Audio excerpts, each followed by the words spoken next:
겨울이 지나고 봄이 오면서 반가운 것 중에 하나는 바로 봄비입니다. 봄비가 이렇게 내리면 그 봄비가 어마어마한 가치를 가지고 있다고 해요. 그래서 하늘에서 내리는 돈이다, 이런 이야기들도 하는데요. 전국적으로 봄비가 내릴 때 한 1mm만 온다고 하더라도 그 1mm 중에서 한 40여 프로가 댐과 저수지에 저장이 되고, 그 중에 일부가 이제 각종 용수로 사용이 되는데, 그 값이 1mm당 7억 원 정도의 값을 가진다고 합니다. 10mm가 오면은 이제 70억이 되겠죠. 그뿐 아니라 이렇게 각종 먼지들, 미세먼지들이 가득한 대기를 비가 내림으로 인하여서 60% 이상이 씻겨져 가게 되는데, 그것으로 인해서 대기 질을 정화시키는 그 값을 아끼게 되는데, 그것을 환산해 보면 2천억 원 정도가 된다고 합니다. 어마어마하죠. 그뿐 아니라 비가 내렸기 때문에 산불을 예방할 수 있어서 산불을 처리하는 데 드는 비용을 아낄 수도 있고, 또 각종 농가구에서 가뭄으로 인한 피해를 막을 수도 있고, 이와 같이 비가 전국적으로 봄비가 1mm만 내려도 어마어마한 금액의 그 유익이 있다라고 합니다. 참 별것 아닌 것처럼 보이는 비였는데요. 우리 내일도 비 소식이 있더라고요. 봄비가 조금 아마 내리는 것 같은데, 하나님께서 이 땅에 참 귀한 축복을 내려주시는구나, 이렇게 생각하면 참 좋겠습니다.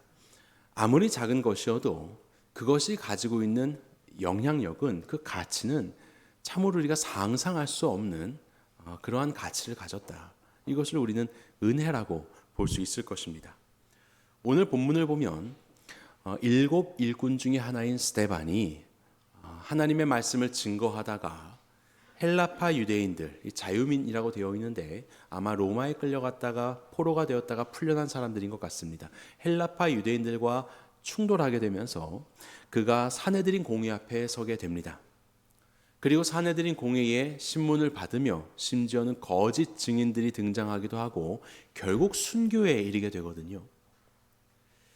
성령이 충만하고 지혜가 충만하며 사람들에게 칭찬을 받고 은혜가 있고 각종 이적이 따르는 이 사람이 정말 꽃 피우기도 전에 이렇게 최초의 순교자로서 그렇게 이 땅에서의 삶을 마감하는 것이 때로는 참 우리에게는 안타깝고 너무나도 낭비인 것처럼 여겨지고, 참 그의 생명의 가치가 더 아름답게 쓰이지 못했다라고 생각될지 모르겠지만, 하나님은 바로 그의 삶을 마치 긴 메마른 땅을 적시는 봄비와도 같이 하나님은 가장 첫 순교의 열매로서 그의 삶을 사용하시는 것을 우리는 보게 됩니다.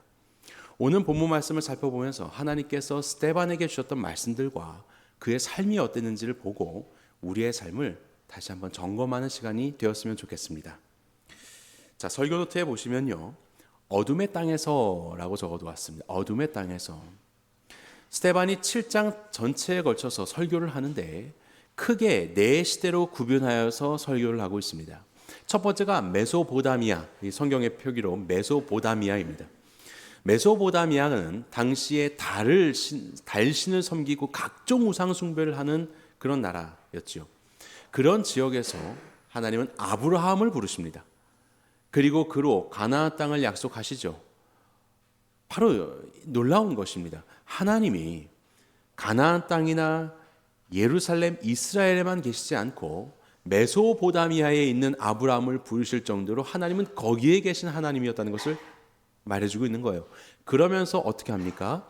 무자에 있었던 아브라함의 삶을 인도하시면서 씨를 약속하시고 결국 이삭을 주시지 않습니까? 이것이 하나님의 인도하심입니다. 아무것도 없는 황량한 곳인 줄 알았었던 그곳과 혹은 우리의 삶 속에 하나님의 말씀이 임하게 되고 하나님이 바로 거기에도 계신다는 놀라운 사실이요. 그리고 두 번째 단락은 애굽의 이야기입니다. 요셉의 이야기를 다루고 있는데요. 우리가 아는 것처럼 야곱의 자녀였던 요셉이 형들에 의해서 팔려가서 애굽으로 가게 되고 거기에서 우여곡절을 겪지만 결국 총리가 됩니다. 총리가 되어서 애국과 인근 지역이 맞닥뜨리게 될 7년간의 대흉년을 준비하게 되죠. 그리고 그 흉년의 준비로 인하여서 가나안 땅에 살고 있었던 형제들의 가족이 애굽으로 오게 되고 거기에서 죽은 줄 알았었던 요셉을 만나게 되는 일들이 있지 않습니까?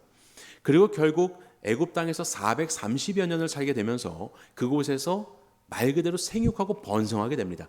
70가정이 조금 넘는 가정이 들어왔다가 장정만 60만 명이 되는 어마어마한 민족으로 성장하게 됩니다.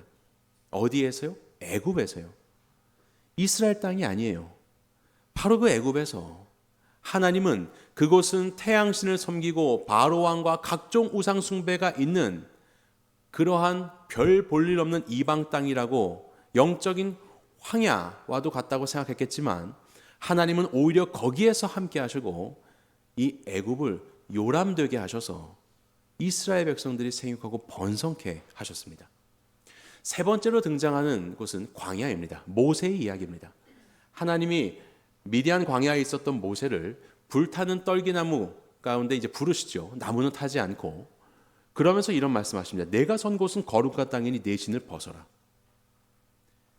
이스라엘이 거룩한 땅이 아니라 예루살렘이 거룩한 땅이 아니라 바로 그 아무도 모를 미디안 광야에 정말 황량한 바로 그곳이 거룩한 땅이라고 말씀하시는, 사실 이런 표현들은 유대인들에게는 충격적인 표현이 아닐 수 없을 겁니다. 그 거룩한 땅에서 부름받은 모세가 이제 애굽으로 와서 출애굽을 시키고 광야 생활을 하게 되지요. 하나님은 그 광야 생활 가운데서도 함께 하셨고 그리고 성막을 짓게 하시고 그곳에서 말씀을 주시며 말씀 중심의 공동체로 만들어 가십니다. 스데반은 이 광야에서 생활하고 있는 이스라엘 공동체를 광야 교회라고 표현하거든요. 그의 설교에 보면 광야 교회다. 아무것도 없는 줄 알았지만 바로 그곳에 하나님의 말씀이 있었고 그 말씀에 순종하는 자들을 하나님의 몸된 교회로 부르시며 그렇게 인도하고 계시는 하나님의 놀라운 역사를 보여주고 있습니다. 바로 이렇게 메소포타미아나 또 애굽, 광야, 아무것도 아닌 것 같은 바로 그러한 장소 속에 하나님이 함께 하셨고 그리고 그곳 가운데 쓰임받던 사람들도 아무것도 아닌 것 같은 무자했었던 아브라함, 죽은 줄 알았던 요셉, 모세는 나이가 80대 가지고 무슨 일을 할 수 있겠습니까? 그런데 그런 사람들 가운데 하나님이 함께 하시며 당신의 말씀을 심어 놓으시자 벌어지게 되는 놀라운 역사, 이 생명의 역사, 그것이 바로 이 이스라엘의 역사 가운데 있었던 일이지요. 지금 스데반은 그것을 쭉 이야기를 하고 있습니다. 그러면서 이제 이것을 강조합니다. 하나님은 어느 장소나 민족에게서 국한된 하나님이 아니라 모든 것을 통치하시는 하나님이시다. 그러면서 이제 우리는 네 번째 단락으로 가게 됩니다. 가나안 땅에서 인도하시며 솔로몬까지 이어지게 하시고 성전을 짓게 하신 하나님. 그런데 성전을 짓지만 크고 화려하게 짓지만 솔로몬이 고백합니다. 천지에 있는 하나님을 어떻게 사람이 지은 이 성전 안에 가둘 수 있겠습니까? 어떻게 이게 하나님의 처소가 될 수 있겠습니까? 고백을 합니다. 그렇죠. 하나님은 모든 곳에 충만하신 분이신데 그분이 어떻게 사람 손 지은 것에 국한되실 수 있겠어요? 그러면서 이제 스데반은 이야기합니다. 예루살렘 공동체에 있는 바로 사내들인 공회와 그를 고발했던 사람들에게요. 예루살렘은 어떤 곳입니까? 가장 거룩한 곳이죠. 하나님이 살펴보시는 곳, 하나님이 계시는 곳. 성전은요, 가장 거룩한 중에 거룩한 곳이지 않겠습니까? 그런데 스데반은 말합니다. 이렇게 사람의 손으로 지은 것 속에 하나님은 국한되시지 않는다. 하나님은 지금까지 역사하신 것처럼 이 모든 곳에 계시는 하나님이시다. 그런데 너희는 사람의 손으로 지어놓은 바로 그곳에 하나님을 그 안에 우겨넣고 하나님의 뜻이 아니라 너희의 뜻을 위하여서 살아가는 우상 숭배를 하고 있다. 그것이 너희의 죄악이다. 하나님이 선지자들을 보내주셔서 하나님의 말씀을 증거하셨지만 우리의 선조들이 그 선지자들을 잡아 죽이며 조롱하고 매맞게 했던 것처럼 지금 너희도 하나님이 주신 선지자 예수 그리스도를 십자가에 못 박아 죽게 한 살인자들이 되었다라고 스데반은 이야기를 하고 있는 것입니다. 가장 거룩한 곳이라고 생각했었던 이스라엘 땅 그리고 예루살렘, 하지만 가장 참혹하고 흑암이 짙게 드리워져 있는 어두운 땅이라는 것을 오히려 말해주고 있는 것이지요. 그들이 붙잡고 있는 그 성전과 그들이 붙잡고 있었던 율법, 하지만 사실 실상 그들이 붙잡고 있었던 건 자신의 우상이었고 자기의 이기적인 탐욕적인 삶이었다는 것을 스데반은 폭로하고 있는 것입니다.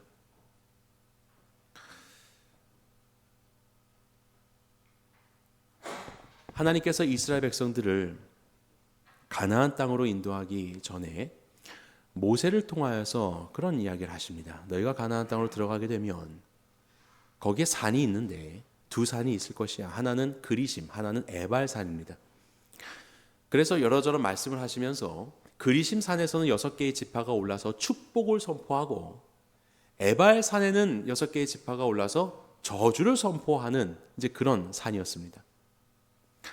그래서 그리심 산은 우리는 축복의 산이라고 말하고 에발산은 이제 저주의 산이라고 이야기하는데요. 인터넷에 한번 쳐보십시오. 그리심 하면 그리심 이 축복의 산을 상호로 하는 많은 그런 업종들이 있습니다. 많은 가게들이 있고요. 에발산은 뭐 눈을 씻고 찾아볼 수 없는 저주의 산이기 때문에 이제 그런데요. 이 두 산이 있는데 여기 이스라엘 땅, 요 가나안 땅이죠. 가나안 땅을 보시게 되면 그리심과 에발산이 요 가운데에 있습니다. 가운데 있어요. 그래서 하나는 말씀드린 대로 그리심 축복의 산이고 에발산은 저주의 산이다라고 하는 겁니다. 무엇이 연상되십니까? 에덴 동산 생각나시죠? 에덴 동산 중앙에 나무가 두 그루가 있었습니다. 한 그루는 생명나무고 한 그루는 선악을 알게 하는 나무였습니다. 마치 하나는 축복 그 자체로 막 생명력이 있는 축복처럼 느껴지고 하나는 이제 막 저주, 큰일 나는 거죠. 그래서 그리심 산에 오르게 되면 선포를 하는 겁니다. 나가도 복을 받고 들어와도 복을 받고 너의 집 자식과 가축들도 복을 받고 너희 집에 있는 떡 반죽 그릇도 복을 받고 대적이 칠지라도 한 길로 왔다가 7길로 도망가고 머리가 될지언정 꼬리가 되지 않고 많이 들어보셨죠? 바로 이 축복의 말씀을 그리심산에서 선포하게 하셨습니다. 그리고 에발산에 올라가서는 이웃들을 살피지 않은 죄, 가족들을 소중하게 생각하지 않은 죄, 탐욕적으로 살았었던 죄, 그런 죄악들을 선포하게 하시면서 저주를 명령하시는 것, 이것이었거든요. 바로 그렇게 이 두 산이 붙어가지고 이스라엘 땅의 한가운데에 그렇게 마치 생명나무와 선악과 나무처럼 있는 것입니다. 많은 사람들은 그렇게 생각하죠. 그래, 그리심산이 좋은 것이야. 에발산은 저주의 산이야. 나는 이런 에발산에 암흑 살고 싶지 않아. 에발산, 민둥이산이라는 뜻이거든요. 그리심산에 비하여서는 초목도 잘 자라지 않는, 그리고 남쪽에 있었던 그리심산의 그림자들에 의하여서 너무 껌껌한 그런 산이라고 알려져 있습니다. 그런 에발산을 누가 좋아하겠어요? 그런데요, 사실 우리의 삶을 보면 그리심산 속에 있다기보다는 에발산 속에 있는 경우가 참 많습니다. 우리의 삶의 모습을 보면 여기는 좀 거룩하지 않은 동네, 하나님의 말씀과는 좀 상관없는, 영적으로는 좀 이렇게 침울한 그런 장소, 그렇게 생각될 때가 많이 있지요. 마치 메소포타미아, 애굽, 광야처럼 우리의 삶의 자리가 하나님과는 상관없어 보이는 그런 자리로 경험될 때가 많이 있을 것입니다. 그런데요, 자세히 보면 저렇게 두 산이 있습니다. 그런데 하나님은요, 신기한 말씀을 하십니다. 무엇이냐면 이 에발산 가운데, 그리심산과 에발산 가운데 말씀하신 것이 있어요. 자, 우리 4절부터 8절까지 같이 읽어볼까요? 시작. 너희가 요단을 건너거든 내가 오늘 너희에게 명령하는 이 돌들을 에발산에 세우고 그 위에 석회를 바를 것이며 너는 다듬지 않은 돌로 내 하나님 여호와의 제단을 쌓고 그 위에 내 하나님 여호와께 번제를 드릴 것이며 너는 이 율법의 모든 말씀을 그 돌들 위에 분명하고 정확하게 기록할지니. 하나님이 말씀합니다. 그 그리심산과 에발산 가서 하는데 하나님이 명령하신 이 말씀들을 사람의 손이 닿지 않는 다듬지 않은 돌로 그것을 취하다가 거기에 석회를 바르고, 석회를 왜 바릅니까? 석회를 발라서 그 돌이 좀 코팅을 하는 겁니다. 보존을 위해서 코팅을 하고 글씨를 썼을 때 좀 심미적으로 잘 보일 수 있도록 하는 거예요. 우리나라 뭐 광개토 대왕님이 다 이게 석회 발라서 처음에 만들었다고 하더라고요. 석회를 발라서 그럼 이제 허해지는 거죠. 그리고 거기에 글씨를 써라. 하나님의 말씀을 분명하고 정확하게 기록하여라. 그렇게 돌 비석을 말씀을 새겨서 세우는데 어디에 세우라고 하십니까? 에발산에 세우라고 하십니다. 그리심산이 아니고요. 그래서 제가 그림을 그려봤습니다.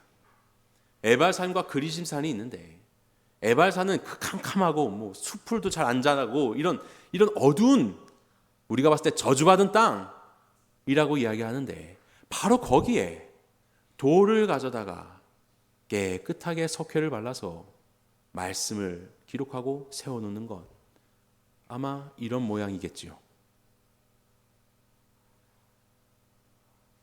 마치 메소포타미아나 애굽이나 광야처럼 거룩하지 않은 곳이라고 생각했었던 바로 그 땅 속에서 하나님이 함께 하셨고 하나님이 말씀하셨고 인도하셔서 마침내 놀라운 역사를 이루어 가셨던 하나님처럼 그래서 메소포타미아 지역의 한 사람을 택하셔서 민족의 아버지요 열방의 믿음의 아버지로 삼으시고 생명을 허락하여 주셨고 그리고 그 애굽 땅을 택하셔서 이스라엘 백성들의 요람이 되게 하셔서 생육하고 번성하게 하시고 광야 가운데서 이 백성들을 새롭게 태어나게 하시는 놀라운 역사를 이루어내시죠. 그 암흑과도 같은 땅에서 말입니다.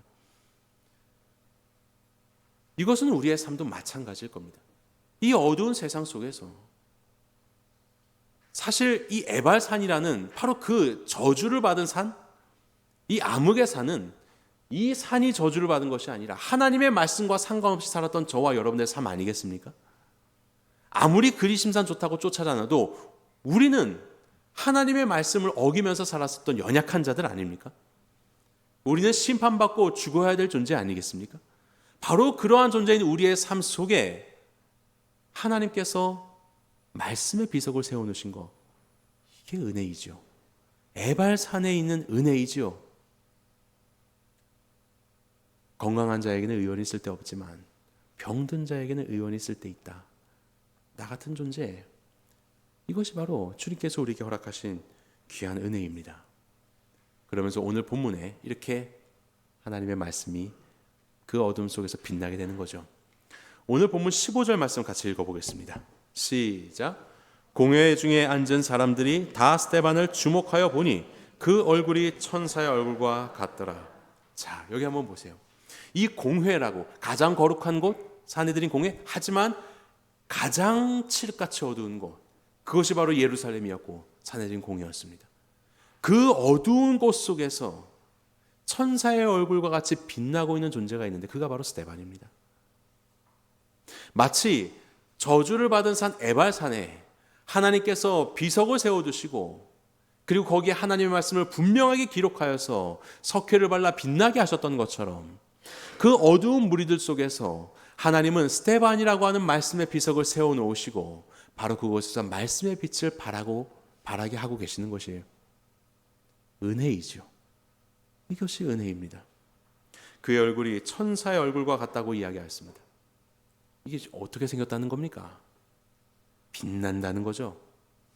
시내산에서 모세가 하나님과 교제하며 말씀을 받고 내려왔을 때 그의 얼굴이 빛나서 수건으로 가리울 정도가 되었다고 하는 하나님의 영광이 반영되고 하나님의 영광이 비춰지게 되는 그 모습, 그것이 바로 천사의 얼굴처럼 빛나는 모습입니다. 바로 그것이 이 스데반의 모습이었습니다. 그는 비록 어두움 가운데 있었지만, 숱하게 어두운 무리들 속에 있었지만 그는 빛났습니다. 어떻게 해요? 하나님의 말씀의 비춤을 받고 하나님의 영광의 비춤을 받았기 때문에 그는 빛날 수 있는 존재가 되었던 것이에요. 우리는 이것을 우리의 삶으로 좀 가져왔으면 좋겠어요. 이전에 보면요, 이런 복음에 의한 대립이 사도들과 종교 지도자들 간에 있었습니다. 그래서 뭐 말하지 말라라고도 하고 매도 맞고 감옥에도 갇히고 이런 일들이 있었죠. 그런데 지금 그런 국면이 달라졌어요. 사도들이 아니라 이젠 교회 일꾼, 구제사역 감당하고 있었던 사람, 그 사람이 종교 지도자들이 아니라 자유민들, 헬라파 유대인들, 어떻게 보면 별로 중요할 것 같지 않은 당시의 구성원들과 부딪히고 있는 겁니다. 하나님의 이 복음의 확장이 일어나야 되는 바로 그곳은 어디 나를 따라라 라고 하는 종교 지도자들이나 어떤 목회자들이나 이런 데서 일어나는 것만이 아니라 우리가 살아가고 있는 저 깊은 모세혈과도 같은 바로 그런 삶 속에서 일어나는 일이라는 것을 기억하시기 바랍니다. 누구와 누구와의? 바로 여러분들과 여러분들이 만나고 있는 바로 그 사람들 간의 일이에요. 바로 그곳에서부터 하나님의 복음은 선포되고 확장되어 간다는 것을 우리는 잊어서는 안 됩니다. 나는 그냥 구제 담당하는 거니까 말고 이게 말씀에 대한 거는 잠깐만 기다려 보세요. 우리 교회에서 목사님 데리고 오겠습니다. 이렇게 하는 것이 아닙니다. 스데반은 구제 담당하는 일꾼이었지만 그는 우리가 아는 것처럼 7장의 말씀 한번 읽어보십시오. 말씀과 하나님의 역사 가운데 완전히 이 사람은 통달한 사람이었습니다. 그리고 그가 교회에서는 구제 역할을 하지만 그의 삶 속에서 만나게 되는 바로 그 영혼들에게는 하나님의 말씀을 증거할 수 있는 성도가 되었죠. 하나님의 자녀가 되었죠. 하나님의 선지자가 된 것입니다. 바로 이러한 역할이 우리의 삶이라는 것을 기억하십시오. 말씀을 목회자만 가지고 있는 것이 아니에요. 여러분들도 말씀을 알고 복음을 선포하고 그가 구원에 이를 수 있도록 그 길을 제시할 수 있어야 되는 거죠. 무엇이 죄입니까? 어떻게 구원의 길이 열리게 되었습니까? 어떻게 저주받은 우리의 삶 속에서 하나님의 말씀이 세워졌습니까? 사람의 손이 닿지 않은, 사람의 손으로 만든 성전과 이런 것이 아니라, 사람의 손으로 만든 우상숭배 이런 것이 아니라 하나님께서 이루어 두신 사람의 손이 닿지 않은 바로 그 돌, 다니엘서에 보면 그 돌을 예수님으로 소개합니다. 사람의 손이 닿지 않은 그 예수님이 웅장한 신상을 무너뜨리는 돌이 되시거든요. 이게 다니엘서의 말씀인데 결국 하나님의 말씀 되신 예수 그리스도께서 우리에게 오셔서 그 어두운 저주받아야 되는 우리의 삶 가운데 빛이 되어주시고 누구든지 예수님을 영접한 자들마다 복을 얻게 되는 이 놀라운 구원의 메시지요. 여러분들은 이 구원의 메시지를 증거하실 수 있으십니까? 에베소서 말씀입니다. 너희는 사도들과 선지자들의 터 위에 세우심을 입은 자라 그리스도 예수께서 친히 모퉁이 돌이 되셨느니라. 너희는 교회를 말하는 거고 교회는 어디에 위에 세워지냐? 사도들과 선지자들의 터 위에 세워진다. 이것은 말씀을 말합니다. 예수 그리스도를 통한 사도들과 선지자들이 전한 말씀, 우리로 따지면 이 성경, 말씀 위에 교회가 세워지는 겁니다. 구제 위에 교회가 세워지는 건 아닙니다. 좋아 보이는 제도와 일들과 정치적인 일 속에 교회가 세워지는 건 아닙니다. 교회는 하나님의 말씀 위에 섭니다. 그 말씀 위에서 우리는 열심히 구제도 감당하고 열심히 나눔도 갖고 그렇게 하는 것이죠. 그렇다면 이 교회의 확장이라는 그 영역, 그 상황 속에서 그 변두리에 있는 우리의 삶의 바로 그 현장에서 우리는 무엇으로 그곳에서 하나님의 나라를 선포하며 확장시킬 수 있어요? 주의 말씀. 그래서 하나님의 말씀을 우리는 알아야 되는 것이죠. 증거할 수 있어야 되는 것이죠. 그것이 제 아무리 칠흑 같은 어둠의 세상에 검고 검은 에발산처럼 보인다 할지라도 바로 거기에서 우리는 비석이 되어서 하나님의 말씀을 명확하고 정확하게 기록하여서 그곳에 서 있어야 하는 것이죠. 여러분들은 그렇게 서 계십니까? 혹은 눈에 띄지 않게 여러분들의 삶을 가리고 있습니까? 사람들이 가까이 와서 이렇게 봐야지만 말씀이 보일 것 같고 대충 말씀 흐려지게 새겨놓아서 언뜻 보면 이 사람이 성도인지 아닌지 알 수도 없는, 도대체 이 사람의 삶에서 무슨 말씀의 적용이 나타나는가 알 수 없는 그렇게 똑같은 모습으로 살아가고 계시지는 않습니까? 하나님은 오늘 이 스데반을 에발산에 세웠었던 말씀의 비석과 같이 그 예루살렘의 사내들인에 세우셨습니다. 밝게 빛나는 그 말씀으로, 명확한 하나님의 말씀으로 그를 세우셨습니다. 그는 결국 그곳에서 하나님이 세우신 그곳에서 그의 역할을 감당하며 말씀의 빛을 발하다가 순교당하게 됩니다. 우리가 잘 아는 것처럼 가장 처음 순교자가 되었죠. 그럼에도 불구하고 성경 말씀을 보면 그는 두려워하지 않습니다. 그는 여전히 천사의 얼굴로, 그는 평온함 속에서 오히려 자신을 해하는 자들을 용서하며 오히려 하나님께 자신의 모든 생명을 의탁하며 이 마지막 길을 갑니다. 예수님의 모습이 비춰지지요. 그렇게 이 어두운 곳에 말씀의 비석으로 세워져 있는 그런 천사의 얼굴과도 같았었던 스데반의 모습이 그것의 원형이신 사람의 손이 닿지 않은 돌 예수 그리스도의 모습으로 닮아가게 되어버리는 것이죠. 그것이 바로 이 스데반의 모습입니다. 어떻게 우리의 삶 속에 우리도 이렇게 천사의 얼굴을 가지고 서 있을 수 있을까? 여러분의 삶의 영역 속에서 얼마나 많은 일들이 있습니까? 도대체 끝나지 않을 것 같은 이 어두움과 그리고 도대체 해결되지 않을 것 같은 이런 복잡한 상황들, 세상에서의 탐욕과 세상에서의 이기적인 그런 세상에서 그리스도인으로서 살아간다는 것이 얼마나 어렵습니까? 이것이 우리의 가족일 수도 있고 직장이기도 하고 우리 이웃과의 관계에서 그 칠흑 같은 어두움 속에서 도대체 나는 어떻게 살아가야 되는가? 하나님의 말씀처럼 석회를 받은 비석이 되어서 주의 말씀을 명확하게 새기고 스데반처럼 천사의 얼굴로 빛을 발하며 바로 그곳에 서 있어야 하는데 여러분들의 얼굴은 어떻습니까? 온갖 구겨지고 똑같이 불평하며 탐욕으로 찌들어 있는 꼭 그런 얼굴로 서 계시지는 않습니까? 어떻게 우리가 스데반처럼 바로 이런 천사의 얼굴로 바로 그 장소를 밝힐 수 있을까요? 스데반은 영광의 하나님을 보았습니다. 영광의 하나님. 스데반의 시작과 끝은 영광의 하나님이에요. 자, 7장 2절 보도록 하겠습니다. 7장 2절. 우리 한 목소리 읽어볼까요? 시작. 여러분 부형들이여 들으소서. 우리 조상 아브라함이 하란에 있기 전 메소포타미아에 있을 때에 영광의 하나님이 그에게 보여. 그의 설교의 시작은 영광의 하나님. 바로 그곳에 계셨던 영광의 하나님. 메소포타미아 그 칠흑 같은 곳에 계셨던 영광의 하나님. 그리고 이제 그는 설교를 마무리하며 그야말로 칠흑 같은 이 사내들인 공회 그 속에서 영광의 하나님을 바라보게 됩니다. 7장 55절 같이 읽겠습니다. 55절 시작. 스데반이 성령 충만하여 하늘을 우러러 주목하여 하나님의 영광과 및 예수께서 하나님 우편에 서신 것을 보고 이 어둠의 자리를 비추고 계시는 바로 그때의 그 하나님이 나의 자리에서도 비추고 계시는 그 하나님을 보고 있는 스데반.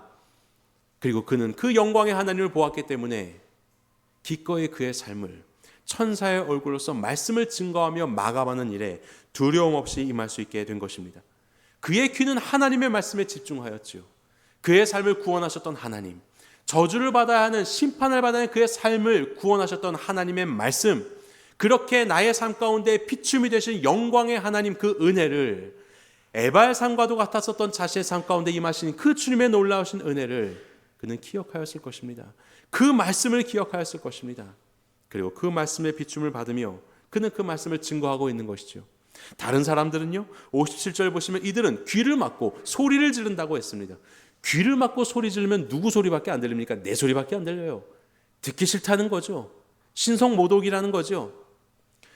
그렇게 하나님의 말씀을 따른다고 하지만 거짓 증인들까지 세우면서 거짓 증거하지 말라고 십계명에 말하고 있는데 하나님의 율법을 어긴다는 죄목을 지우기 위해서 자신들이 하나님의 율법을 어기면서 모순적인 삶을 살아가고 있는 이 어두운 그늘에 있는 영혼들, 하나님의 말씀에는 귀를 기울이지 않고 자기가 판단자가 되어서 스스로가 선과 악을 판단하며 살아가는 선악과를 먹은 죄인들, 바로 그런 죄인들은 하나님의 말씀을 듣지 않습니다.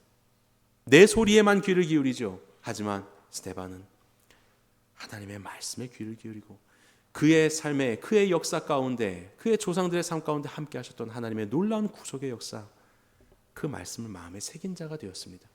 그래서 그는 이 삶을 걸어갈 수 있게 된 것이죠. 두 번째로 스데반의 눈은 하나님의 역사를 바라보았습니다. 그는 하늘을 주목하지요. 성령 충만하여 하늘을 주목하며 자신을 맞이하고 계시는, 일어서셔서 두 팔 벌려 자신을 맞이하고 계시는 예수 그리스도를 보게 됩니다. 비록 지금 눈앞에 펼쳐지는 이 상황은 돌이 날아오는 상황이지만 그는 그 돌을 보지 않고 자신을 맞이하시는 예수 그리스도를 바라보고 있습니다. 스데반이요, 성령 충만하고 지혜가 충만하고 사람들로부터 칭찬받고 은혜가 있고 이적이 따르는 놀라운 일꾼입니다. 이런 일꾼이 꽃도 다 피우기 전에 지금 무슨 일을 당하고 있는 것입니까? 하지만 자신의 삶이 여기에서 그쳐진다 하더라도 하나님께서 행하실 그 일들을 바라보며 그는 담대할 수 있었던 것입니다. 비록 내가 여러분들의 삶 속에서 그렇게 하나님의 말씀을 가진 성도로서 내가 선들 아무도 변화되지 않고 오히려 나를 더해야 하는 이 일이 내게 변화의 기미도 보이지 않고 끝까지 이른다 할지라도 괜찮은 것입니다. 하나님이 행하실 것이기 때문에 그것을 바라보았던 것이 바로 스데반입니다. 아브라함도 자신에게 씨를 허락하셨지만 가나안 땅이 아브라함의 땅이 되는 것 조금도 보지 못하고 죽었습니다. 하지만 믿을 수 있었죠. 하나님의 역사를 바라볼 수 있었던 것입니다. 그래서 8장 1절을 보겠습니다. 사울은 그가 죽임당함을 마땅히 여기더라. 그날에 예루살렘에 있는 교회에 큰 박해가 있어 사도 외에는 다 유대와 사마리아 모든 땅으로 흩어지니라. 결국 순교하게 됩니다. 그리고 그의 순교로 인해서 어떤 일이 벌어집니까? 성도들이 사도를 제외하고는 유대 땅으로 그리고 사마리아 땅으로 흩어지게 됩니다. 이것은 무엇을 이루시는 말씀이죠? 그대로 반전이에요. 박해받아서 죽었다고 생각하고 끝이라고 생각하지만 이것이 그대로 반전이 되어서 사도행전 8장 1절을 반대로 하면 사도행전 1장 8절이 되는 거죠. 오직 성령이 너희에게 마시며 너희가 권능을 받고 예루살렘과 온 유대와 사마리아와 땅끝까지 이르러 내 증인이 되리라 하시니라. 놀라운 반전의 역사지요. 순교로 인해서 박해로 인해서 흩어졌지만 오히려 그것이 유대와 사마리아 땅끝까지 이르러 하나님의 증인으로서 살아가는 역사를 이루어 가시는 하나님의 역사. 바로 이 역사를 신뢰한다면 우리는 끝까지 하나님께서 우리 삶에 허락하신 바로 그 자리에서 그 어둠의 자리라 할지라도 우리는 천사의 얼굴로 주의 말씀을 증거하며 굳게 서 있을 수 있는 것입니다.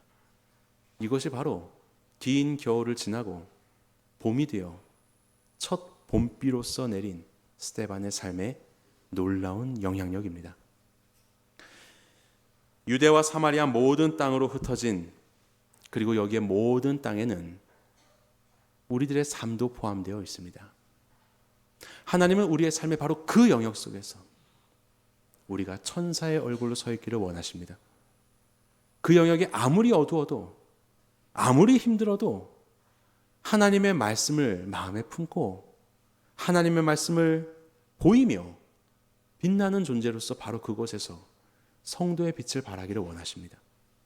어느 하나도 내가 생각하는 기대대로 변화되지 않는다 할지라도 하나님께서 행하실 일들을 기억하며 주의 말씀 가운데 우리의 마음의 귀를 기울이고 바로 그 삶을 살아내라고 말씀하십니다.